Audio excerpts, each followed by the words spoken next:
बिस्मिल्लाहिर्रहमानिर्रहीम। बच्चों, अपने डिस्कशन का आज हम बाकायदा आगाज करते हैं जनाब अल्लाह। तो बच्चों, लास्ट लेक्चर के अंदर हमने अपने 5 हेड्स ऑफ इनकम कंप्लीट किए जनाब अल्लाह। तो अगर अभी तक हम देखें तो हमने चैप्टर नंबर 4 से लेके 10 तक जो हमारे इनकम टैक्स का एक मेन काम था जनाब अल्लाह, वो अल्हम्दुलिल्लाह हमने कंप्लीट किया बच्चों। अब मैंने आपको असाइनमेंट दे दिया जनाब अल्लाह कि आप इनकम फ्रॉम बिजनेस, इनकम जो 5 हेड्स ऑफ इनकम है यानी इनकम टैक्स के न्यूमेरिक्स करना शुरू करते हैं। ठीक है, इसमें 5 हेड्स की इनकम होगी, आप टोटल इनकम कैलकुलेट करेंगे, आप डिडक्टेबल अलाउंसेस लेस करेंगे, टोटल इनकम टैक्सेबल इनकम आएगी, उस पर रेट अप्लाई करेंगे, कुछ इनकम को एसटीआर एफटीआर के तहत टैक्स करेंगे। अब वो आप काम शुरू करते हैं। हमारी थोड़ा सा काम रह गया लॉसेस और टैक्स क्रेडिट्स का। डिडक्टेबल लॉसेस हमने ऑलरेडी पढ़ लिए। उसके बाद बड़े आसानी के साथ आप 100% न्यूमेरिक अटेम्प्ट कर सकते हैं, लेकिन अभी भी आप 80-90% अटेम्प्ट कर सकते हैं। नेक्स्ट वीक के अंदर इंशाल्लाह हमारे 11, 12 और 13 कंप्लीट हो जाएंगे। समझ लें इनकम टैक्स कंप्लीट हो जाएगा, क्योंकि लास्ट जो 3 चैप्टर्स हैं रिटर्न, असेसमेंट एंड अपील, वो प्रैक्टिकल साइड है। उसका एक सेक्शन है जिसमें न्यूमेरिक्स आ सकता है, बाकी सारा का सारा प्रैक्टिकल है। डन। तो मैं आज आपके साथ एक इनकम टैक्स हमारा कंटिन्यू रहेगा। मंडे वाले दिन इनकम टैक्स को ही कंटिन्यू करेंगे। ठीक है, जैसे मैंने आपको बताया कि 11, 12, 13 में मुझे वीडियो लेक्चर बनाना है। ठीक है, आज मैं आपके साथ चैप्टर नंबर 1 डिस्कस करने जा रहा हूँ। बड़ा आसान सा चैप्टर है, उसमें कोई टेक्निकल चीज नहीं है बच्चों। 1, 2, 3 2 से 3 दिन या 4 दिन लगते हैं हमें जनाब, वो हमारा कंप्लीट हो जाता है। लेकिन 8, 9, 7 नंबर हैं हमारे straight forward bookish knowledge based. तो बच्चों, इस हिसाब से ये पहले 3 चैप्टर इंतहाई इंपॉर्टेंट कि 8 से 10 नंबर आपके कुछ सोचे बगैर, कोई कॉन्सेप्ट नहीं है, सिर्फ नॉलेज बेस से हमने कवर करने हैं। ओके बच्चों, तो मैं शुरू करता हूँ जी अपना चैप्टर नंबर 1। जी, चैप्टर नंबर 1 में है क्या? चैप्टर नंबर 1, 2, 3 अगर हम इनको देखें तो बच्चों, इसमें हमने 2 से 3 पॉइंट्स पढ़ने हैं। एक तो हमने पढ़ना है कि टैक्स होता क्या है जनाब अल्लाह, टैक्स किसे कहते हैं जनाब अल्लाह, आखिर टैक्स की भी तो एक डेफिनेशन होगी ना बच्चों। ठीक है, दूसरा टैक्सेशन, चाहे वो इनकम टैक्स हो, चाहे वो सेल टैक्स हो, चाहे वो प्रॉपर्टी टैक्स हो, ठीक है जनाब अल्लाह, कोई भी टैक्सेशन का सिस्टम हो जनाब अल्लाह, ये इनकम टैक्स हो या कोई भी टैक्सेशन का सिस्टम हो, उसको लगाने का ऑब्जेक्टिव क्या होता है? ठीक है बच्चों, टैक्सेशन सिस्टम को इंट्रोड्यूस करवाने का ऑब्जेक्टिव क्या होता है? बच्चों क्या बोला पहला कि हम सबसे पहले क्या पढ़ेंगे? टैक्सेशन होती किसे, डेफिनेशन क्या है बच्चों, चाहे वो इनकम टैक्स हो, चाहे वो सेल्स टैक्स हो। नंबर 2 हम क्या पढ़ेंगे? What is the objective behind taxation. कोई भी टैक्स लॉ बनाने का ऑब्जेक्टिव तो होता होगा ना बच्चों। ठीक है, फिर हम उस चैप्टर के अंदर पढ़ेंगे fundamentals, principles, basics of taxation.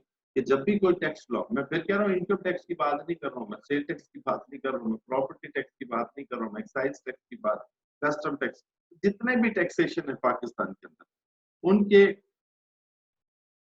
कोई भी लॉ बनाने का कोई ना कोई बेसिक ऑब्जेक्टिव तो होता होगा, वो हमने पढ़ेंगे जनाब। और उसके पीछे कोई ना कोई प्रिंसिपल तो होगा। वैसे पूछ रहा हूँ आपसे, एक बेसिक टैक्सेशन के पीछे क्या प्रिंसिपल होना चाहिए? वैसे पूछ रहा हूँ, काफी सारे प्रिंसिपल है, कोई एक आपके जहन में आता है कि कोई भी टैक्स लॉ बनाना है तो आपने इस असूल को सामने रखना है? वो तो ऑब्जेक्टिव हो गया ना फैजान, रेवेन्यू कलेक्ट करना, दैट इज ऑब्जेक्टिव। असूल, कोई बेसिक असूल। जी बच्चों, कोई आप में से कोई बोलना चाहे? शाबाश, बिल्कुल सही है जनाब अल्लाह। ठीक है, एक बैलेंस ऑफ वेल्थ होना चाहिए जनाब अल्लाह। यस, ये या मैं इक्वालिटी प्रिंसिपल बोलूं तो सही बोला कि टैक्सेशन सिस्टम ऐसा हो जो इक्वालिटी पे बेस कर रहा हो जनाब अल्लाह। ये ना हो कि गरीबों से ज्यादा टैक्स लिया जा रहा हो। ठीक है, फेयर डिस्ट्रीब्यूशन ऑफ वेल्थ हो कि जो ज्यादा कमा रहा है ज्यादा टैक्स है, जो कम कमा रहा है कम टैक्स दे जनाब अल्लाह। कन्वीनियंस ऑफ पेमेंट हो, ठीक है, कन्वीनियंस ऑफ पेमेंट हो, कन्वीनियंस ऑफ कलेक्शन, या इस तरह के बच्चों ऑब्जेक्टिव्स अपना क्या कहते हैं पढ़ेंगे जनाब अल्लाह, ये प्रिंसिपल्स पढ़ेंगे जनाब। डन बच्चों, ये टैक्स लॉ बनाते वक्त इन असूलों को सामने रखा जाता है, एक ऑब्जेक्टिव है, एक असूल है जनाब। ओके जी, तो ये पढ़ेंगे बच्चों। उसके बाद हम अगर चैप्टर 3 को देखें तो उसमें एथिक्स है बच्चों। एथिक्स है किसके लिए? एक टैक्स पेयर के लिए क्या एथिक्स है? ईमानदारी से टैक्स दे। एक टैक्स कंसल्टेंट के लिए क्या एथिक्स है कि भाई वो ईमानदारी से टैक्स कैलकुलेट करवाए, जो हम फंडामेंटल प्रिंसिपल्स पढ़ेंगे बच्चों कि ईमानदार, इंटेग्रिटी, ऑनेस्टी, कॉम्पिटेंट। अगर आप ईमानदार हैं, ऑनेस्ट हैं, कॉम्पिटेंट हैं, तो आपको ऐसा होना चाहिए। एक चार्टर्ड अकाउंटेंट है, कोई भी टैक्स कंसल्टेंट हो। इसी तरह हम एथिक्स पढ़ेंगे किसके लिए? टैक्स लॉ बनाने वालों के लिए। टैक्स लॉ बनाती है पार्लियामेंट, टैक्स लॉ बनाती है सेनेट, ठीक है, उनके लिए भी तो एथिक्स। इसी तरह फिर हम एथिक्स पढ़ेंगे किसके लिए? ऑफिसर्स, ये जो टैक्स एडमिनिस्ट्रेटर्स होते हैं, एफबीआर के लोग होते हैं, ठीक है, इन्हें ब्राइब नहीं लेनी चाहिए। इस तरह के बच्चों एक एथिक्स का सेक्शन, इंतहाई आसान सेक्शन। और उसके बाद जो चैप्टर नंबर 2 है ना बच्चों, ये है कॉन्स्टिट्यूशन प्रोविजन के टैक्सेशन के हवाले से। हमारा आइन है पाकिस्तान 1973 का, वो क्या कहता है जनाब? क्योंकि हमारे पास आपको पता है इस वक्त पाकिस्तान में तो जो बेसिक लॉ है वो आइन ही है ना जनाब। कोई भी लॉ उस आइन से कॉन्ट्राडिक्ट नहीं कर सकता, और आइन हम कहते हैं कुरान और सुन्नत से कॉन्ट्राडिक्ट नहीं। तो बच्चों इसमें हमने कॉन्स्टिट्यूशनल प्रोविजन पढ़नी है कि गवर्नमेंट के पास कोई भी टैक्सेशन का पैसा आता है तो वो किस अकाउंट में रखा जाता है, उससे कौन कौन से खर्चे हो सकते हैं। एनएफसी वर्ड अक्सर सुनते हैं कि जो फेडरल गवर्नमेंट टैक्स इकट्ठा करती है पूरे पाकिस्तान में से, उसका एक बड़ा हिस्सा सूबों को वापस कर दिया जाता है। उस तरह की कुछ प्रोविजन है बच्चों, ठीक है। फेडरल लेवल पे क्या असूल है, प्रोविंशियल लेवल पे क्या असूल है, और एनएफसी नेशनल फाइनेंस कमीशन सूबों और फेडरेशन के दरमियान फंड्स कैसे डिस्ट्रीब्यूट। तो बच्चों ये 3 सही जनाब एरियाज हैं चैप्टर 1, 2 और 3 के अंदर। तो बच्चों ये बड़े आसानी से कवर हो सकते हैं। ये मैंने आपको एक ब्रीफ सा ओवरव्यू भी दे दिया कि अगर आप पढ़ना भी शुरू करें तो आप इजीली पढ़ सकते हैं। क्योंकि एक बेसिक अंडरस्टैंडिंग डेवलप हो गई बच्चों। काइंडली सब लोग रिप्लाई कर दें ताकि मैं अपने डिस्कशन को फिर बुक से गो थ्रू करना शुरू। ओके गुड बच्चों।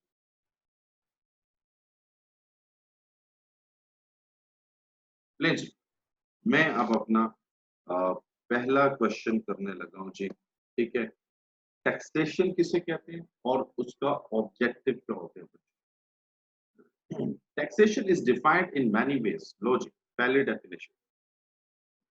It is a process by which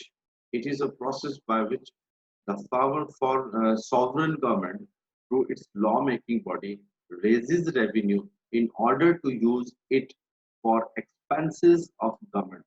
बच्चों गवर्नमेंट के इदारे हैं, गवर्नमेंट ने डेवलपमेंट करनी है, ठीक है, तो ये सारे चीजें पूरे करने के लिए गवर्नमेंट को पैसे तो चाहिए, ठीक है। तो उसने क्या लिखा जनाब? टैक्सेशन किसे कहते हैं? ये एक प्रोसेस है, ये एक गवर्नमेंट भी कौन सी? खुद मुख्तार गवर्नमेंट, और वो अपनी through it's law making body, जैसे एफबीआर है, through it's law making body जनाब रेजेस रेवेन्यू, ठीक है जनाब। लॉ मेकिंग बॉडी तो सॉरी हम पार्लियामेंट को कहेंगे ना, लॉ इम्प्लीमेंटिंग अथॉरिटी एफबीआर है ना, ठीक है। तो टैक्सेशन एक प्रोसेस है जिसे सॉवरन सॉवरन कहते हैं खुद मुख्तार, एक खुद मुख्तार गवर्नमेंट अपनी लॉ मेकिंग बॉडी के जरिए, यानी ठीक है, क्या करती है? रेवेन्यू रेज करती है ताकि गवर्नमेंट के खर्चे पूरे हो सकें। ओके बच्चों, तो ये एक डेफिनेशन थी किसकी? टैक्सेशन की। क्या ख्याल है, समझ आइए? सब लोग बताएं बच्चों। 3 लोगों ने रिप्लाई किया, 5 ने। बाकी लोग भी रिप्लाई करें बच्चों। ठीक, ओके, शाबाश। एक और डेफिनेशन जी, it is the mean for government in increasing its revenue under the authority of law. बड़ी जबरदस्त बात आ गई कि टैक्सेशन क्या है? गवर्नमेंट रेज करती है अंडर अथॉरिटी ऑफ लॉ, ठीक है। ये जो हम कराची में सुनते हैं भत्ता ले लिया, भत्ता और टैक्स में फर्क ही क्या है बच्चों को समझ आया? और एक भत्ते की सुनते हैं पर्चियां आ गई जनाबेला, उसमें और जनाबेला टैक्स में फर्क क्या है? जो मैंने अभी बात बोली है, बोले बच्चों।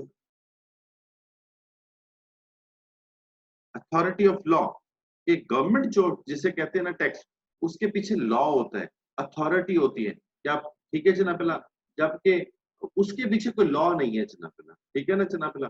तो टैक्सेशन जो गवर्नमेंट अपना रेवेन्यू रेज करने के लिए करती है under authority of law, purposely purposely used to promote welfare and protection of its citizens. अपने शहरियों की प्रोटेक्शन के लिए, अपने शहरियों की बहबूद के लिए लॉ के तहत, अथॉरिटी ऑफ लॉ के तहत गवर्नमेंट जो रेवेन्यू रेज करती है, जिस सिस्टम के तहत रेज करती है, that is called taxation. Okay बच्चों, एक और definition, it is a collection of share of individual and organizational income. It's a collection share by the government under the government authority of law के तहत individual से या organisation से, organisation में company आ गई, ठीक है, एओपी आ गई जनाब, इंडिविजुअल से, ऑर्गेनाइजेशन से, ठीक है, लॉ के तहत, ठीक है, एक पर्टिकुलर शेयर इकट्ठा कर लेते, दैट इज कॉल्ड टैक्सेशन। और प्लीज बच्चों सिर्फ इसे इनकम टैक्स तक महदूद ना कीजिएगा, सेल टैक्स भी है, प्रॉपर्टी टैक्स भी है, प्रॉपर्टी टैक्स भी है, आपके पास प्रॉपर्टी है, ठीक है जनाब, आपके पास प्रॉपर्टी है जनाब, तो आप क्या करेंगे जनाब, अगर उस पर टैक्स दे रहे हैं तो वो भी क्या है, its share of government on your property. जैसे पाकिस्तान में आपके पास प्रॉपर्टी है तो थोड़ा सा आप टैक्स दे दें। अच्छा जी, सैफुल्लाह मलिक ने पूछा है, how welfare is promoted through taxation. ठीक है, स्कूल कैसे बनते हैं सैफुल्लाह मलिक, गवर्नमेंट स्कूल कैसे बनाएगी, गवर्नमेंट हॉस्पिटल्स कैसे बनाएगी, गवर्नमेंट रोड्स कैसे बनाएगी, गवर्नमेंट इंफ्रास्ट्रक्चर को कैसे इंप्रूव करेगी, पैसे होंगे तो इंप्रूव करेगी ना। तो इस सारे मामलात में वेलफेयर किसकी है, आम पब्लिक की है ना बच्चों, सिटीजन की है ना बच्चों। लो जी, डेफिनेशन पूरी, डेफिनेशन डन। और आपने गौर किया इस डेफिनेशन के अंदर, इस डेफिनेशन के अंदर एक ऑब्जेक्टिव छुपा हुआ था, इस डेफिनेशन के अंदर एक ऑब्जेक्टिव छुपा हुआ था, और वो क्या था कि गवर्नमेंट का टैक्स लॉ बनाने का जो एक प्राइम ऑब्जेक्टिव है ना बच्चों, वो है रेवेन्यू कलेक्शन। वो क्या है, रेवेन्यू कलेक्शन, ठीक है। देखे ना, इसने लिखा था ऑब्जेक्टिव, तो अगर आप ऑब्जेक्टिव देखें तो हर डेफिनेशन में क्या लिखा हुआ है, रेज रेवेन्यू, ठीक है जनाब, इन इंक्रीजिंग इट्स रेवेन्यू, ठीक है, कलेक्शन ऑफ शेयर। तो अगर आपसे कोई पूछे हाँ जी टैक्स लॉ, कोई भी टैक्स लॉ, कोई भी टैक्स लॉ, कोई भी टैक्स लॉ बनाने का ऑब्जेक्टिव क्या है, आप क्या कहेंगे, one of the prime objective is revenue collection. Okay करें बच्चों, ओके जी। तो हमारे पास दूसरा है, वो कहता है जनाब सिर्फ टैक्स लॉ बनाने का ऑब्जेक्टिव रेवेन्यू कलेक्शन नहीं होता, टैक्स लॉ बनाने का ऑब्जेक्टिव सिर्फ रेवेन्यू कलेक्शन नहीं होता, बल्कि कुछ नॉन रेवेन्यू ऑब्जेक्टिव भी होते हैं बच्चों, नॉन रेवेन्यू ऑब्जेक्टिव भी होते हैं। आप बच्चे सोच रहे होंगे नॉन रेवेन्यू ऑब्जेक्टिव क्या होते हैं, मैं, आपने सुना है टैक्स फ्री जोन्स, सुनते हैं कभी टीवी पे सुना हो कुछ,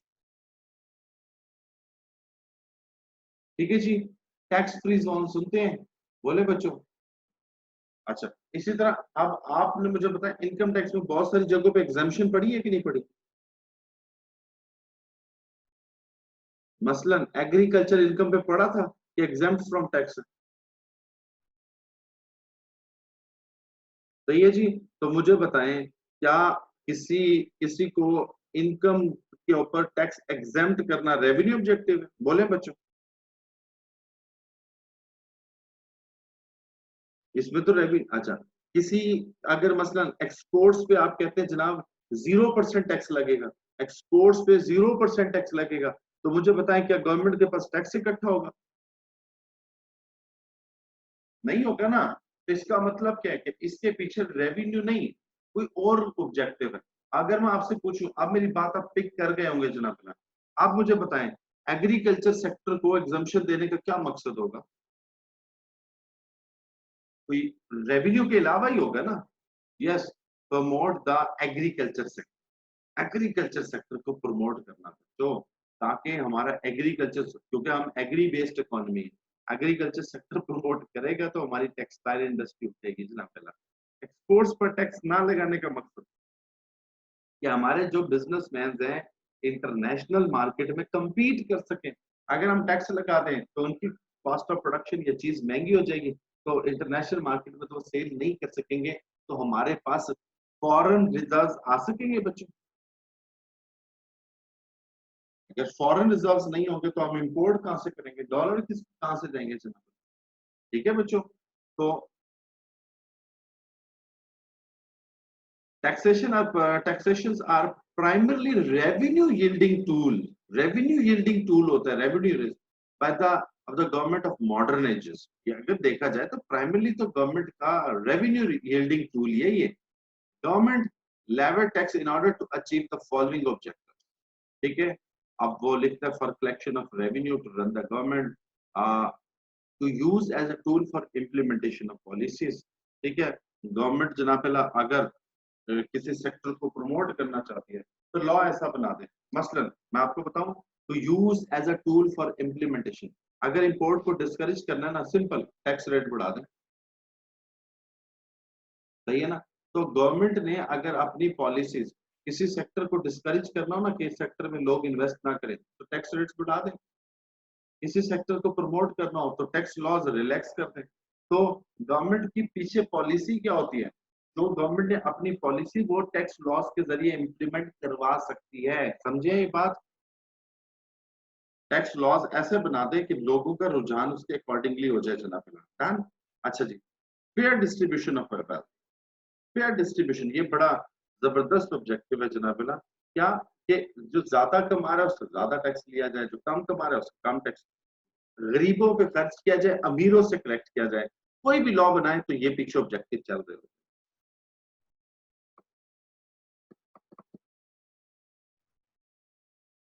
aside from purely financing objectives, financing means revenue raising objective, taxation are also utilized as a tool of carrying out national objective of social and economic development.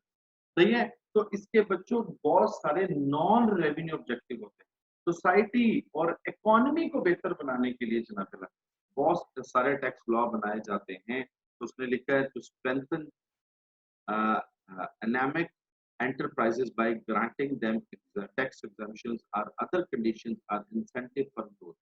ये जो छोटी छोटी ऑर्गेनाइजेशन है जो इनिशियली स्टेज के ऊपर है जनाब, ठीक है, ठीक है, कोई सेक्टर्स जो अभी अभी क्या हो रहे हैं, डेवलप हो रहे हैं, तो बच्चों ठीक है जनाब, तो उसके लिए क्या करती है गवर्नमेंट, टैक्स एग्जाम्पशंस लेके आती है, कंसेशंस लेके आती है जनाब। ठीक है, जैसे एग्री सेक्टर है, डेयरी फार्मिंग सेक्टर है, वहां पर लोगों को प्रमोट किया जा रहा है जनाब। क्या कि क्या करें जनाब, सही है, कि क्या करें उस सेक्टर में इन्वेस्ट करें, बल्कि डेयरी फार्मिंग के अंदर बहुत ज्यादा गवर्नमेंट कर रही है जनाब। किस सेक्टर में क्या करें, इन्वेस्ट करें, टैक्स एग्जम्पशन भी है, टैक्स भी नहीं देना पड़ेगा जनाब। ठीक है, और पीछे रीजन क्या है कि ये सेक्टर पाकिस्तान में ग्रो कर जाए, तो ये नॉन रेवेन्यू ऑब्जेक्टिव हुआ ना बच्चों। जी बच्चों, Dan Stafullah Malik ने क्वेश्चन किया जनाब, first objective of non revenue is aligned with it.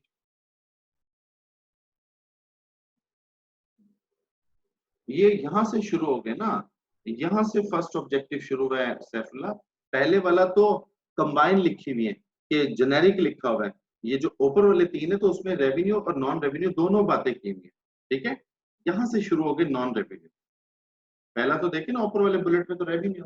अच्छा अच्छा, अब इसी तरह जनाब, to protect local industries against foreign competition by increasing local import taxes. बच्चों आज अगर आप चाइना को टैक्स फ्री अलाउ कर देना कि चाइनीज प्रोडक्ट जनाब पाकिस्तान में किसी टैक्स लगे बगैर आएंगे, तो मैं आपको बता रहा हूँ पाकिस्तान में तो कोई मैन्युफैक्चरिंग कर ही नहीं सकेगा, लोकल लोकल इंडस्ट्री तो बंद हो जाएगी।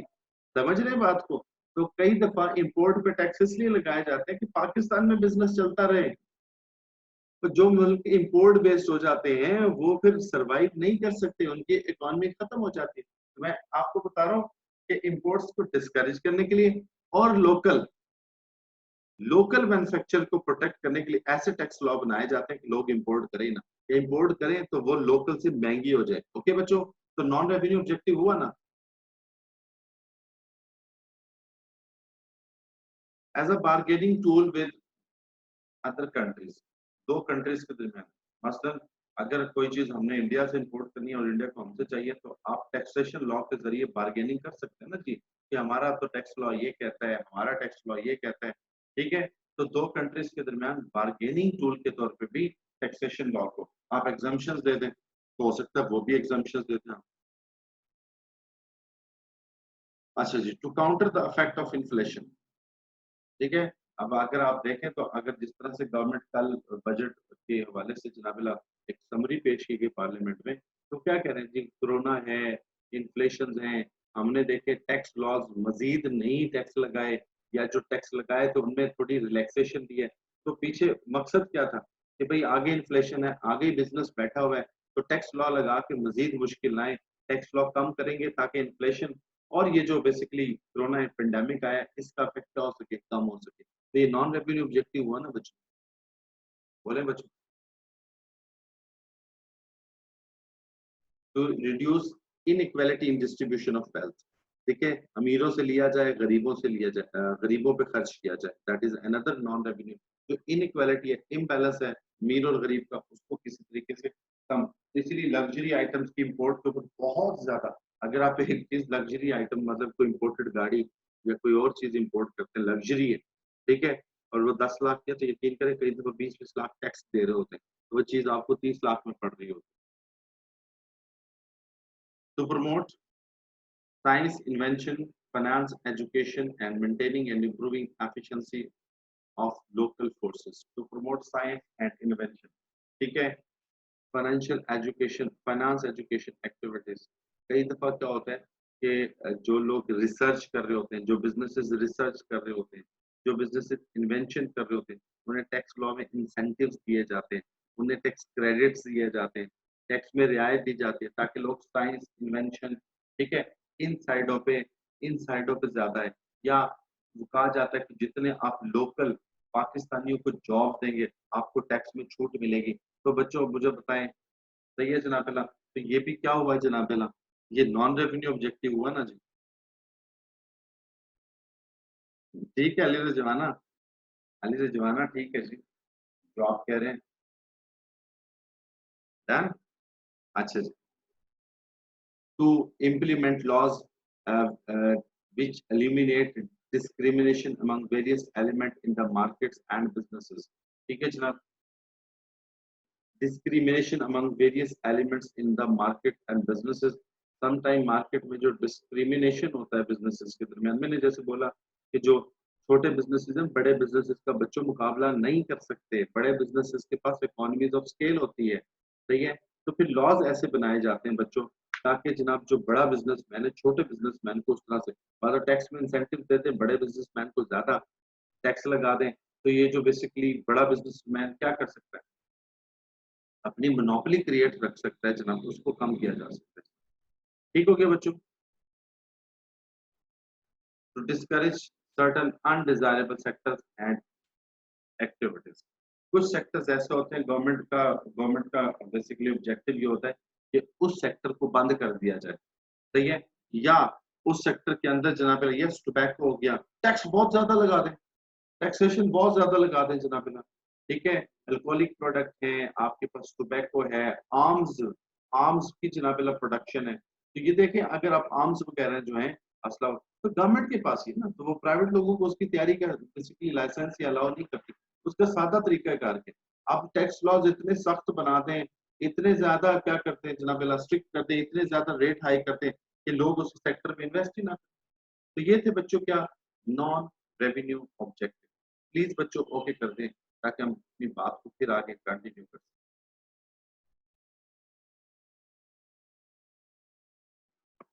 ले जी बच्चों, आपसे इस तरीके से क्वेश्चन आ सकता है, अगर आप पूछिए कि सर इसका सिनेरियो बन सकता है, तो भाई सिनेरियो तो नहीं बनेगा, आपसे सिर्फ इस तरह से ही पूछ सकता है जनाब, जैसे ये इलस्ट्रेशन है, वो आपको एक एक लाइन दे सकता है कि ये है टैक्स लॉ और इसके पीछे बताएं ऑब्जेक्टिव क्या है, या तो बच्चों रेवेन्यू ऑब्जेक्टिव होगा या नॉन रेवेन्यू ऑब्जेक्टिव होगा, उसी में से निकालना है ना कुछ ना कुछ। जी, अगर मैं आपसे कहूं सैलरी इनकम पे टैक्स लगाने का ऑब्जेक्टिव बताएं क्या है? समझ आ रही है ना, कि इनकम पे टैक्स लगाने का ऑब्जेक्टिव तो रेवेन्यू ऑब्जेक्टिव है ना बच्चों। ठीक है, आपसे इस तरह से एक सिचुएशन देके पूछ सकता है कि बताएं कि रेवेन्यू ऑब्जेक्टिव है, नॉन रेवेन्यू ऑब्जेक्टिव है, कुछ और है। नॉन रेवेन्यू में तो काफी सारी बातें लिखनी पड़ेंगी ना बच्चों। रिप्लाई नहीं आ रहा बच्चों, आप इस इलस्ट्रेशन के बारे से रिप्लाई नहीं आ रहा। हेलो बच्चों, सुन, ओके ठीक है, अच्छा जी। इसी तरीके से अगर मैं आपसे बात करूं, any amount transferred otherwise than banking channel will be deemed as income। अब हम बड़ी दफा पढ़ते हैं कि अगर आपके पास कोई पैसा आया है और वो बैंकिंग चैनल से नहीं आया, तो हम अदर सोर्सेज में ये बात पढ़ चुके हैं। इनकम टैक्स ऑर्डिनेंस क्या कहता है कि सॉरी सर, इसको इनकम समझा जाएगा। इसके पीछे पता ऑब्जेक्टिव क्या है कि जब पैसा बैंकिंग चैनल से रूट करेगा ना, तो मुल्क में कितनी दौलत है वो सारी की सारी डॉक्यूमेंट हो जाएगी बच्चों। किसके पास कितना पैसा है, उस पर टैक्स दिया जा रहा है नहीं दिया जा रहा है, ये सारी चीजें खुल के सामने आ जाएगी बच्चों। आज अगर पाकिस्तान में पाबंदी लगा दी जाए ना कि किसी के पास अगर कैश में पैसे हुए तो उस पे इतना टैक्स लग जाएगा जनाब। तो मैं आपको बता रहा हूँ, कल पाकिस्तान में जिसने सही कमाया गलत कमाया, कल ही वो सारी वेल्थ सामने आ जाए। बहुत सारे मुल्कों में है कि 5,000 10,000 डॉलर से ज्यादा अगर आप पर्सनली आप कैरी करते हैं या घर में रखते हैं, उससे ज्यादा रखते हैं तो इलीगल। उससे क्या होता है कि जब पैसा बैंकों में पड़ा है तो आखिर किसी का है ना, और वो किसी के नाम पे ही पड़ा है ना, तो फिर अकाउंटेबिलिटी की जा सकती है। डन। डॉक्यूमेंटेशन ऑब्जेक्टिव किस तरह से चाहिए जनाब? और इससे दें, आपके पास 10 करोड़ रुपए है जनाब, आपके बैंक अकाउंट में आया है, तो टैक्स वाले आपसे पूछ सकते हैं ना कि जनाब ये पैसा कहाँ से आया सैफुल्ला। सही है ना? तो पाकिस्तान में इकोनॉमी में कितना पैसा सर्कुलेट कर रहा है उसका एक बाकायदा रिकॉर्ड आ जाएगा ना सैफुल्ला। सही ना? और रिकॉर्ड आ जाएगा तो गवर्नमेंट से फिर गवर्नमेंट के लिए पूछना आसान हो जाएगा ना। वरना क्या है कि मैं आपको कैश में पैसा दे रहा हूँ, आप आगे कैश में पैसा दे रहे हैं, और गवर्नमेंट को पता ही नहीं चल रहा कि कौन कितना कमा रहा है। अब ये जो जितना रिटेलर है क्यों नहीं पकड़ा जाता? रिटेल बिजनेस है, सारा कैश में है ना, तो पता ही नहीं चलता किसकी कितनी इनकम है। अगर ये सारा बैंकिंग के जरिए हो रहा होता, सोचे तो सही, तो बड़े आराम से पता चल जाता कि कौन कितना कमा रहा है। अच्छा अच्छा। Tax on movable assets of the tax payer. Tax on, जी बिल्कुल, बिल्कुल वो इसीलिए कर रहे हैं ना अली रजवाना, ताकि लोगों को पता तो चले ना कौन खरीद रहा है कौन नहीं। ठीक है। अब पाकिस्तान में पता लगता है जनाब हर साल 20 लाख ऐसे ही बिक गए, किसको बिके हैं कोई पता ही नहीं। समझ रहे ना? तो किसने कितना कमाया यहाँ से यूं यूं पकड़ा जा सकता है ना। आप आज कर दें कि 100 रुपए से ऊपर की ट्रांजेक्शन बैंकिंग चैनल से होगी, चाहे सब्जी खरीद रहे रोटी, मैं आपको बता रहा हूँ सबकी वेल्थ जो है ना सामने आ जाएगी। ओके जी। Tax on movable assets of the tax payer. जी, उसका ऑब्जेक्टिव क्या है? फेयर डिस्ट्रीब्यूशन ऑफ वेल्थ हो सकती है जनाब। Tax on movable assets of the tax pair, या आपके पास गाड़ी है उस पर टैक्स लगेगा, सही है ना? और उसमें भी देखा होगा कि लग्जरी है तो उस पर कुछ और टैक्स है, आम है तो उस पर कुछ और टैक्स है। ठीक है, छोटी गाड़ी है तो कम टैक्स है, बड़ी गाड़ी है तो ज्यादा टैक्स है। तो it's objective is fair distribution. तो बाकी आपने ये ऑब्जेक्टिव पढ़ लेने। High taxes on import of luxury item, imports को डिस्करेज करना। ओके बच्चों, वो बच्चों इंपोर्ट करते हैं तो आपका डॉलर पाकिस्तान से बाहर चला जाता है, क्योंकि वो तो डॉलर्स में पेमेंट मांगते हैं ना आपसे, पाउंड्स में पेमेंट मांगते हैं ना। तो जब हमें तेल खरीदना है तो हमें डॉलर चाहिए होते, तो हमारे पास होते नहीं। ओके करें जी, ओके करें बच्चों। Next we have,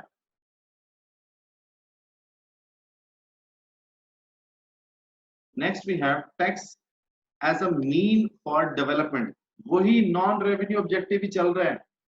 tax as a mean for development, economy को डेवलप करने के लिए टैक्सेशन के लॉज बड़े जबरदस्त हो सकते हैं। और बच्चों कुछ सेक्टर को हम क्या कर देते हैं, अब जैसे केपीके के अंदर 2-3 साल पहले, बल्कि 4 साल पहले टैक्स लॉ बनाया गया कि जो वहां पर होटलिंग का बिजनेस करेगा, ठीक है, उसको अगले 5 साल या 10 साल तक इनकम टैक्स नहीं देना। उसके पीछे वजह क्या थी कि वहां पर जो टेररिज्म हो रहा था पहले, उसकी वजह से ये सारा चाहत और ये जनाब क्या और होटलिंग का बिजनेस तबाह हो गया था।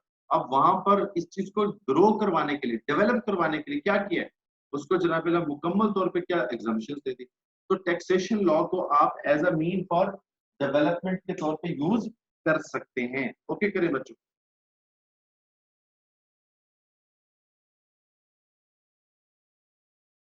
तो उसने वही बातें बच्चों रिपीट कर दी हैं जो अभी हम ऊपर पढ़ के आ रहे हैं। ठीक है बच्चों, अब जैसे ये देखिए, ये एक पॉइंट पढ़ता हूँ मैं जो मैंने हाईलाइट किया। तो टैक्स क्रेडिट ऑन चैरिटी या डोनेशन पढ़ेंगे हम इनकम टैक्स में, कि जो डोनेशन या चैरिटी देता है ना उसको इनकम टैक्स में छूट मिलती है। अब मुझे बताएं, इनकम टैक्स में छूट देना कोई रेवेन्यू ऑब्जेक्टिव है? क्यों जी? ये प्योरली नॉन रेवेन्यू है ना, प्योरली नॉन रेवेन्यू। और उसके पीछे वजह क्या है कि लोग डोनेशंस दें, बस लोग ज्यादा से ज्यादा चैरिटी दें। और उसके भी लिए कंडीशन लगाई हुई है कि बैंकिंग चैनल से देना है, अप्रूव्ड ऑर्गेनाइजेशंस को देना है, वो पढ़ लेंगे आप कंडीशन। अब मुझे बताएं इसके पीछे कोई रेवेन्यू ऑब्जेक्टिव तो नहीं है ना? इसी तरह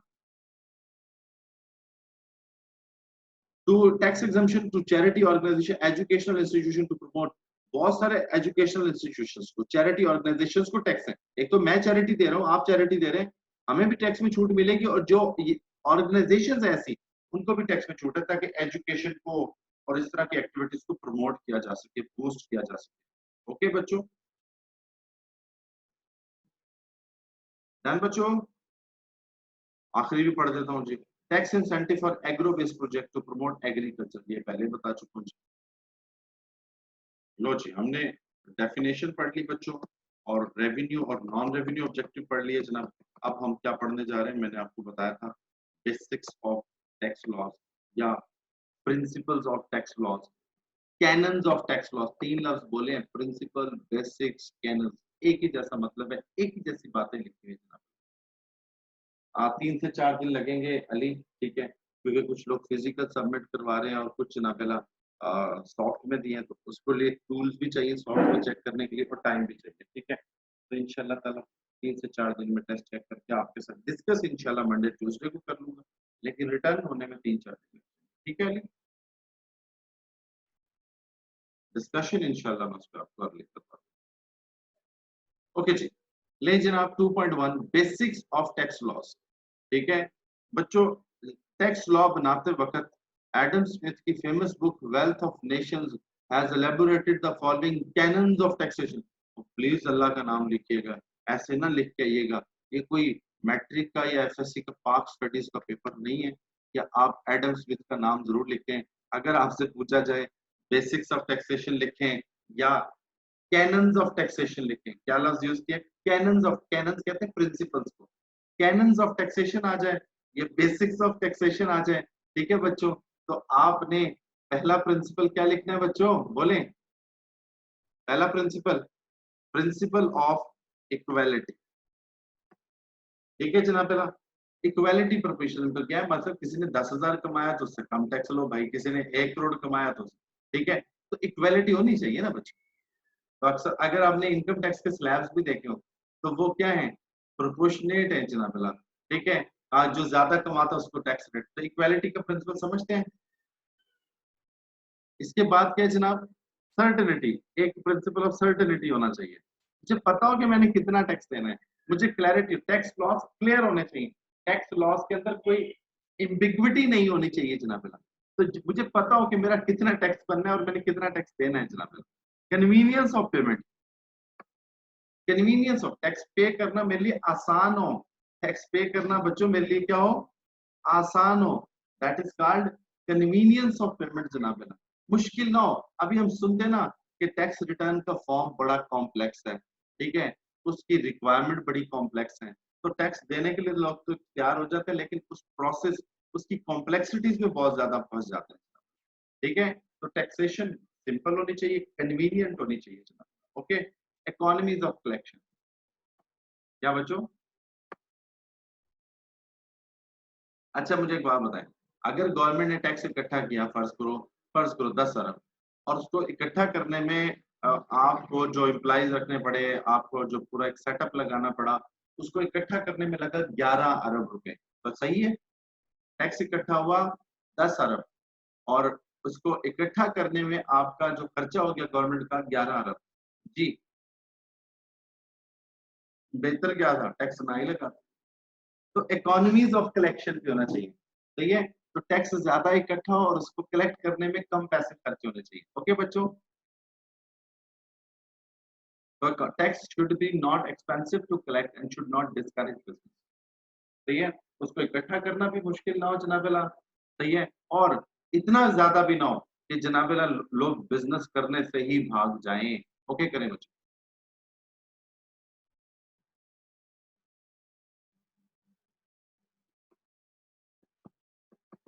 अब गवर्नमेंट जिस तरह से सुन रही है जनाब, नहीं देखें वो तो वो सैफुल्ला, ये भी ठीक होता है ना कि चले जो लोग नहीं आए आ जाए किसी तरीके से, क्योंकि हमारे यहाँ डॉक्यूमेंटेशन उतनी अच्छी नहीं है। हमारे यहाँ लॉ इन्फोर्समेंट ये जितनी असूल लिखे हुए हैं, ठीक है, और ये इनके लिए पीछे क्या चाहिए, इम्प्लीमेंटेशन चाहिए। तो पाकिस्तान में इम्प्लीमेंटेशन का बड़ा मसला है, गवर्नेंस का बड़ा इशू है, इसलिए डेट्स पे डेट्स देते रहते हैं कि अच्छा अब नहीं की तो दोबारा कर दें, अब नहीं की तो दोबारा। लो जनाब आगे चलते, principles for levy of tax. Again वही आप अगेन वही पॉइंट पढ़ेंगे बच्चों जो बेसिक्स में पढ़े हैं, जिनको हम कैनन्स का नाम दे रहे हैं, जिनको हम principle, again benefit principle. The principle holds that the individual should be taxed in proportion to the benefit। और पहला अभी पढ़ा नहीं इक्वालिटी, कि मैंने ज्यादा कमाया तो ज्यादा टैक्स दूंगा, कम कमाया कम टैक्स दूंगा। ओके बच्चों, ठीक है। The to the benefits they receive from the government, and taxation should be paid to those people who receive direct benefit of government programs and project out of taxes paid। सही है जनाब। तो benefit principal जनाब उसने क्या कहा कि individual should be tax in proportion to the benefit. भाई एक बंदा गरीब है, वो बहुत कम जनाब क्या कर रहा है, रोड्स को यूज कर रहे हैं, इंफ्रास्ट्रक्चर को यूज कर रहा है, तो उसके अकॉर्डिंगली उस पर टैक्स भी कम लगना चाहिए। ये प्रोग्रेसिव टैक्स क्या होता है जनाब, पढ़ते हैं जनाब, ऐसे प्रोग्रेसिव नीचे आ रहा है। अबिलिटी टू पे प्रिंसिपल, इक्वल डिस्ट्रीब्यूशन प्रिंसिपल, पढ़ लेंगे बच्चों तीनों पॉइंट, बोलते हैं बच्चों। एबिलिटी टू पे प्रिंसिपल जनाब, भाई जिसकी एबिलिटी हो, एक बंदे ने कमाए 10,000 रुपए, वो घर चलाए या जनाब आपको टैक्स दे। और यही तो अफसोस है कि वो साबुन खरीदता है, चीनी खरीदता है या कोई और प्रोडक्ट खरीदता है, तो उससे इनडायरेक्ट टैक्स तो वो भी दे रहा है ना बेचारा। तो कोई ऐसा मैकेनिज्म होना चाहिए ना कि अगर कोई आप शैम्पू, सोप या दालें, चीनी आप खरीदें, जिसके पास सपोज पैसे हैं उस पर ज्यादा टैक्स लगे, गरीब खरीदे तो टैक्स ना हो। कुछ ऐसा होना चाहिए ना, जैसे गवर्नमेंट कह रही थी कि हम कूपन लेके आएंगे, कि गरीब के पास कूपन होना चाहिए जनाब, वही चीजें जनाब रियायती ले सके जनाब। तो एबिलिटी टू पे प्रिंसिपल, कि जो टैक्स उन्हीं से लिया जाए जो देने की पोजीशन में जनाब। इक्वल डिस्ट्रीब्यूशन प्रिंसिपल जनाब, ठीक है, कि आप इस तरह से टैक्स लगाएं कि जनाब जो ज्यादा अमीर है उससे ज्यादा टैक्स लिया जाए, जो गरीब है उससे कम। वही पॉइंट जनाब। आगे चलता हूँ जी। टैक्सेशन किस तरह से लगाई जाती है बच्चों, टैक्सेशन तीन तरह से लगाई जाती है। एक प्रोपोर्शनेट या फ्लैट टैक्स, ये तकरीबन अब नहीं होता ज्यादा। प्रोपोर्शनेट या फ्लैट, यानी फर्ज करो मैं कहता हूँ जनाब आपको टैक्स लगेगा 10%। कितना टैक्स लगेगा बोले बच्चों, ये रेट मैंने फिक्स कर दिया है। हाँ जी, जिसने 10,000 कमाया कितना टैक्स देगा, बोले बच्चों 1,000। अच्छा, जिसने 1 करोड़ कमाया 10 लाख, जिसने 10 करोड़ कमाया 1 करोड़।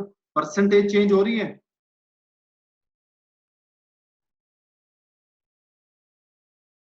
तो ये परसेंटेज फिक्स कर दिया है, साफ सी बात है, जिसका ज्यादा तो अमाउंट तो ज्यादा बनेगी लेकिन परसेंटेज फ्लैट है बच्चों। डन हो गया। तो जैसे प्राइस बॉन्ड लग गया, किसी का 10,000 का लगा है या 10 करोड़ का लगा है, तो टैक्स रेट एक ही है जनाब। ओके, तो इसे कहते हैं प्रोपोर्शनल टैक्स या फ्लैट टैक्स। ओके करें। उसके बाद बच्चों हमारे पास क्या है, रिग्रेसिव टैक्स। रिग्रेसिव टैक्स बच्चों ये नॉर्मली नहीं होता, ठीक है, कुछ केस में हो भी सकता है। रिग्रेसिव टैक्स क्या है कि एक तरफ आपकी जनाब क्या इनकम बढ़ रही है, टैक्स रेट रिड्यूस हो रहा है जनाब। इनवर्स रिलेशनशिप है जनाब, कि जैसे जैसे इनकम बढ़ती जा रही है रेट्स आपके क्या हो रहे हैं कम। पहले ये गैस के बिल आते थे ना, उसमें होता था कि अगर आपने गैस ज्यादा यूज कर रहे हैं ना, अगर उसके नंबर ऑफ यूनिट्स, तो आपके जैसे जैसे वो ज्यादा यूज करते थे रेट थोड़ा कम होता जाता था। अब वो उन्होंने वहां भी खत्म कर दिया। ठीक है जनाब, ठीक है। तो जिसकी इनकम कम उसको ज्यादा, तो ये ज्यादा चलता नहीं है बेसिकली इकोनॉमीज में, कंट्रीज में। प्रोग्रेसिव ये भी कॉमन है जनाब, ठीक है। जैसे इनकम टैक्स का स्लैब रेट देखें, जैसे रेट बढ़ता है, अगली टेबल में जाते हैं, अब अगले बेसिकली स्लैब में जाते हैं तो रेट भी बढ़ जाता है। राया सिर्फ क्यों बच्चों? रेट बढ़ जाता है ना, जैसे इनकम बढ़ती है, जैसे लेवल बढ़ता है, रेट भी बढ़ जाता है। That is called progressive tax. Okay करें, टाइप्स ऑफ टैक्सेस भी पढ़ लिया हमने। ओके बच्चों,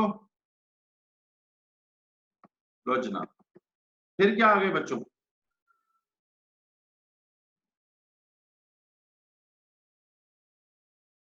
जी बेटा प्रिया ठीक है। ओके ओके जनाब।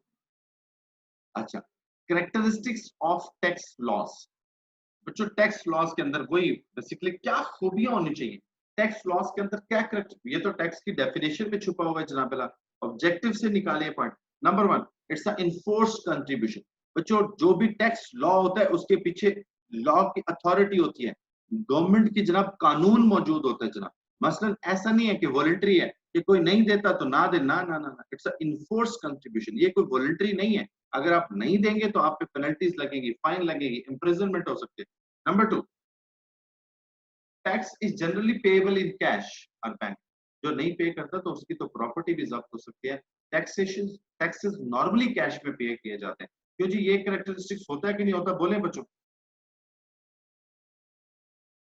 Tax is proportionate in character जनाब। ठीक है, कि जो ज्यादा दे रहा है वो ज्यादा टैक्स दे, जो कम कमा रहा है वो कम टैक्स दे, ये भी खूबी नॉर्मली देखी जाती है। Tax is levied, imposed, collect on income, transaction, property. Tax सिर्फ इनकम पे नहीं लगता बच्चों, टैक्स ट्रांजैक्शंस पे भी लगता है, जैसे सेल्स टैक्स। टैक्स प्रॉपर्टी पे भी लगता है। और बच्चों ये जो आप मोटरवे के ऊपर गाड़ी चलाने की अमाउंट दे रहे हो तो वो भी टैक्स है। तो टैक्स सिर्फ ध्यान में रख ले, इनकम पे नहीं लगता, टैक्स ट्रांजैक्शंस पे लगता है, टैक्स प्रॉपर्टी पे लगता है, एटसेट्रा। ओके बच्चों, डन करें। ठीक है, कोई आप अपना सिर्फ नेम रजिस्टर करवाते हैं कि जी इस नाम से कोई दूसरी कंपनी ना बने, तो गवर्नमेंट तो उसका भी टैक्स लेती है। Tax is levied by state which has jurisdiction over the person. अब पाकिस्तान में गवर्नमेंट ऑफ पाकिस्तान टैक्स लगाएगा, अमेरिका की गवर्नमेंट या इंडिया की गवर्नमेंट या चाइना की गवर्नमेंट तो टैक्स नहीं लगाएगी ना, वही स्टेट लगाएगी जिसकी जुरिसडिक्शन में वो कंट्री आता होगा।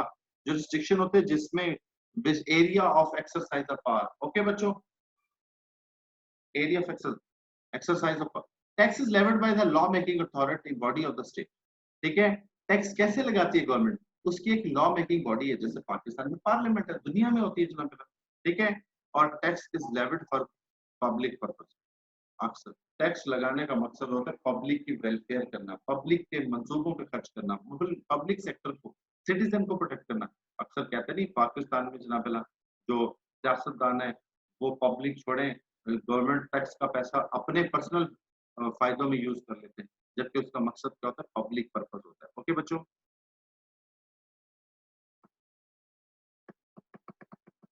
लो जनाब, फिर वही पॉइंट रिपीट हो रहा है, principles of sound taxation system.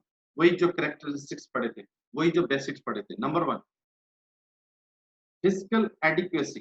Fiscal adequacy जनाब, ठीक है, फिस्कल एडिक्वेसी। अब जैसे अभी भी हमारे पास कुछ तकरीबन 3,000 अरब का जनाब जो बजट पेश हुआ है, 3,000 डेफिसिट का बजट है। मसलन गवर्नमेंट को 4,000 टैक्स इकट्ठा होगा और गवर्नमेंट के खर्चे 7,000 के हैं, तो 3,000 का डेफिसिट है बच्चों, कर्जे लेके ही पूरा होगा ना फिर, वरना तो मुल्क नहीं चलेगा ना।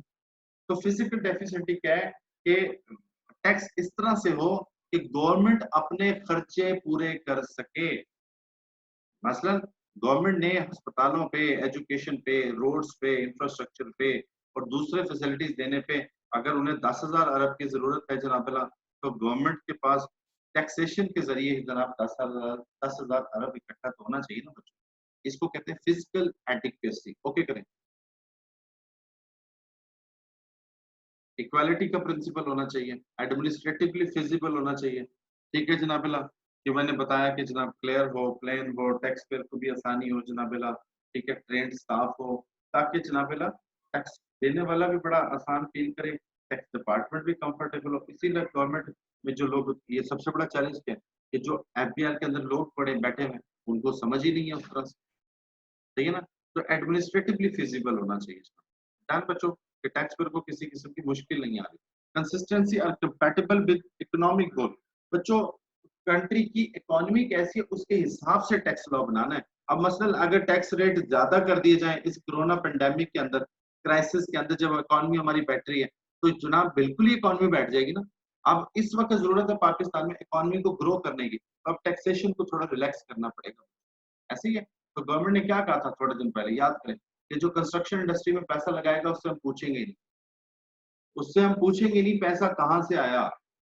हालांकि पूछना चाहिए, उसके पीछे रीजन क्या थी कि कंस्ट्रक्शन एक ऐसे सेक्टर है जो उठेगा तो बहुत सारी जॉब्स क्रिएट हो जाएंगी, बहुत सारे इनडायरेक्टली बिजनेसेस चलना शुरू हो जाएंगे। ऐसा ही है ना बच्चों। तो इकोनॉमिक गोल के साथ जनाबेला क्या, आपके जनाबेला टैक्सेशन सिस्टम अटैच होना चाहिए। लो जनाब, नेक्स्ट हमारे पास क्या है सेक्शन बच्चों, taxation, taxation laws in Pakistan, introduction to taxation law in Pakistan. इसका एक ब्रीफ सा ओवरव्यू दिया हुआ है। Review, brief review of direct and indirect. बच्चों पाकिस्तान ने दुनिया पूरी के अंदर दो तरह के टैक्स, अगर मैं कहूँ कि ये 10 तरह के टैक्स हैं और इनको मैं दो कैटेगरीज में डिवाइड करूँ, तो बच्चों टैक्स दो तरह के हो सकते हैं, दो टाइप हो सकते हैं। एक डायरेक्ट टैक्स होते हैं और एक डायरेक्ट टैक्स होते हैं बच्चों, और दूसरा इनडायरेक्ट टैक्स। एक डायरेक्ट टैक्स है और एक इनडायरेक्ट टैक्स। ये काफी बड़ा, इसको समझ लें कि डायरेक्ट टैक्स और इनडायरेक्ट होता क्या है जनाब, पहला सुन लें। डायरेक्ट टैक्स और इनडायरेक्ट टैक्स क्या होता है बच्चे? हाँ जी, वैसे कोई बताना चाहेगा बच्चों, डायरेक्ट और इनडायरेक्ट टैक्स में फर्क क्या है?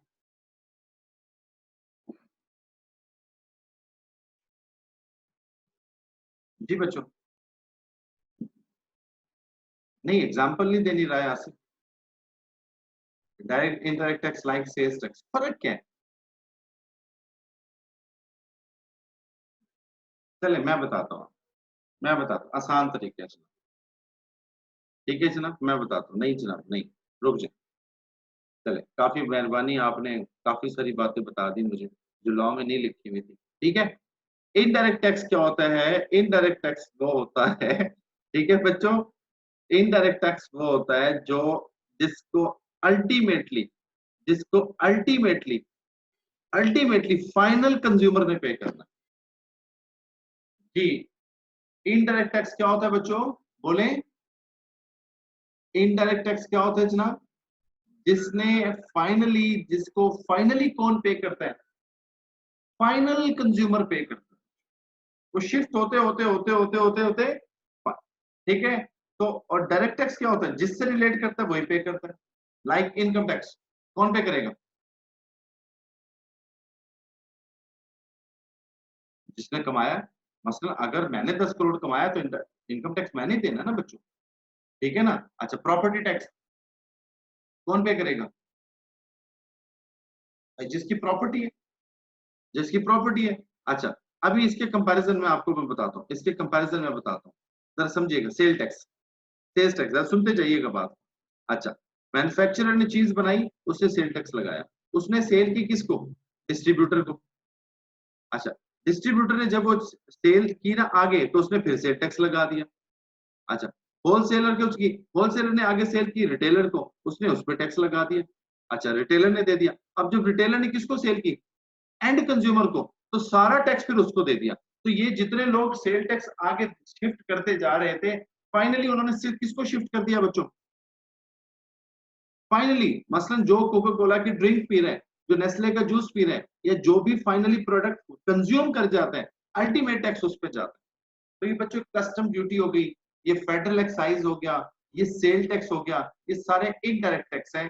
ये पे मैन्युफैक्चरर पे करते हैं, वो किससे ले लेता है? डिस्ट्रीब्यूटर से। डिस्ट्रीब्यूटर पे करता है तो वो होलसेलर से ले लेता है, होलसेलर पे करता है तो रिटेलर से ले लेता है, रिटेलर पे करता है तो वो फिर किससे ले लेता है?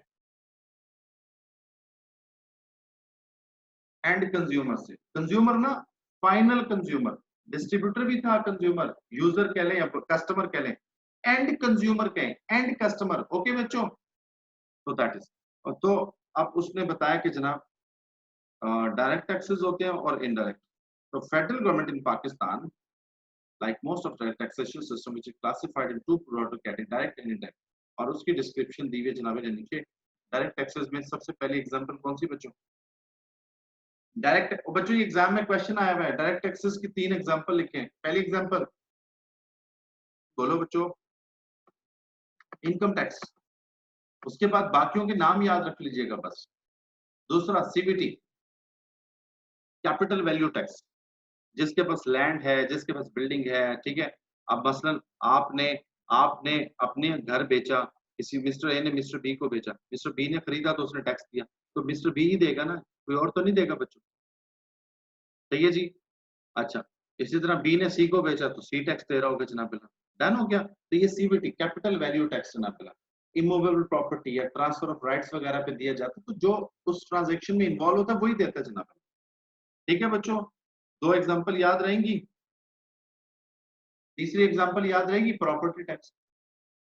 अच्छा जी, इनडायरेक्ट टैक्स क्या होता है, जिसका अल्टीमेट बर्डन किस पे शिफ्ट होना है जनाब, कंज्यूमर पे। मैंने अभी बताया कस्टम ड्यूटी, भले इंपोर्ट स्टेज पे लगना शुरू हो जाए बच्चों, चलते चलते चलते चलते वो कॉस्ट का हिस्सा बना के अल्टीमेटली बर्डन किस पे शिफ्ट कर देते हैं, एंड कंज्यूमर पे, फाइनल कंज्यूमर पे। फेडरल एक्साइज ड्यूटी बिल्कुल ऐसे ही है, सेल्स टैक्स बिल्कुल ऐसे ही है। तो सेल्स टैक्स तो हमने पढ़ना अभी। तो बच्चों दो दो तीन तीन एग्जांपल याद रहेंगे बच्चों। लो जनाब, बस 1 मिनट आपका और लूंगा। ठीक है बेटा मायरा, अब बस खत्म कर देते हैं। आपने पहले लिखा था जनाब पहला, तो 1 या 2 मिनट और लूंगा। History of tax laws in Pakistan. History है बच्चों, इसमें कोई कॉन्सेप्ट नहीं है। ठीक है जनाब पहला, ये ब्रिटिश एम्पायर बनी तो उन्होंने जनाब पहला 1860 में बनाया। फिर आज़ादी हुई जनाब पहला, तो फिर लॉ जनाब पहला चलते रहे। उसके बाद 1886 का एक्ट आ गया जनाब पहला, 1918 में फिर जनाब बला। अच्छा, एक लफ्ज एक्ट और एक लफ्ज होता है ऑर्डिनेंस। ये जब मैं पहला लेक्चर दे रहा था ना मैं इनकम टैक्स का, सॉरी टैक्स का, तो उसमें बताया था एक्ट होते जो पार्लियामेंट पास करती है और ऑर्डिनेंस होते जिसको प्रेसिडेंट पास करता है। ठीक है। और जो ऑर्डिनेंस होता है उसकी लाइफ 4 मंथ्स होती है। अगर 4 मंथ्स के अंदर अंदर जनाब बला अगर वो एक्ट एक्ट में कन्वर्ट हो गया ठीक है, वरना खत्म हो जाता है। लेकिन अगर पार्लियामेंट मौजूद ना हो, जैसे इनकम टैक्स ऑर्डिनेंस 2001, तो फिर 120 दिन वाला असूल अप्लाई नहीं होगा, वो ऑर्डिनेंस चलता रहेगा अगर पार्लियामेंट मौजूद ना हो। पार्लियामेंट 120 दिन के बाद आ भी गई तो वो उसको खत्म कर सकती है, लेकिन ना खत्म करना चाहे तो चला सकती है। ठीक है बच्चों। और उसमें एसआरओ का जिक्र किया हुआ है। एसआरओ होते हैं ड्यूरिंग द ईयर, अगर कोई लॉ में चेंज लाना हो तो दोबारा से लॉ तो नहीं बदला जाता, तो एक नोटिफिकेशन इशू कर दिया जाता है। एसआरओ क्या है? Statutory regulatory orders. Statutory regulatory orders. Okay बच्चों, डन करें। असल बजट तो आता है, लेकिन ड्यूरिंग द ईयर अगर कोई टैक्स लगाना हो तो एसआरओ वगैरह आ जाते हैं। ओके बच्चों, डन। डन करते हैं बच्चों। ठीक हो गया बच्चों। तो ये देख लें जनाब, मैंने आपको उससे क्या कहा था कि ये 2-3 लेक्चर की कहानी है जनाब पहला। तो ये हमारा चैप्टर नंबर 2 है। अगर आपको मूड हो तो मैं चैप्टर 3 भी खत्म करवा सकता हूँ। है मूड वैसे बच्चों? मुझे बड़े आप एनर्जेटिक लग रहे हैं। क्यों जी, एनर्जेटिक है ना? लेकिन सैफुल्लाह मलिक तो बिल्कुल एनर्जेटिक है। सदर बेटा कह रहे हैं कि जनाब नहीं जनाब। ओके, फ्री है बेटा। जी, मेरे लिए तो आप बड़ा चैलेंज है। आज तो मैंने खूब सोना था जनाब बेटा, लेकिन कोई मसला नहीं, आप तो उठ गया हूँ तो बिल्कुल बिल्कुल फ्रेश हूँ जी। अच्छा खैर, 2 मिनट और लूंगा, मजाक कर रहा हूँ जी। ओवरबर्डन्ड भी ना हो प्लीज बच्चों। वीकेंड है। इनकम फ्रॉम बिजनेस पैटी वाला की बुक से, इनकम फ्रॉम बिजनेस पैटी वाला की बुक से कंप्लीट करें। एग्जांपल्स मौजूद हैं, डेप्रिसिएशन के क्वेश्चन मौजूद हैं, और बच्चों वो कर लें, मोर देन सफिशिएंट है। बेहतरीन तैयारी के साथ जाएंगे। अपने 5 हेड्स ऑफ इनकम कंप्लीट करें, बेसिक कॉन्सेप्ट कंप्लीट करें। कोई ऐसी चीज उसमें है तो पूछें, ग्रुप में पूछें, मैं बता दूंगा कि करनी है नहीं करनी है जनाब। डन बच्चों।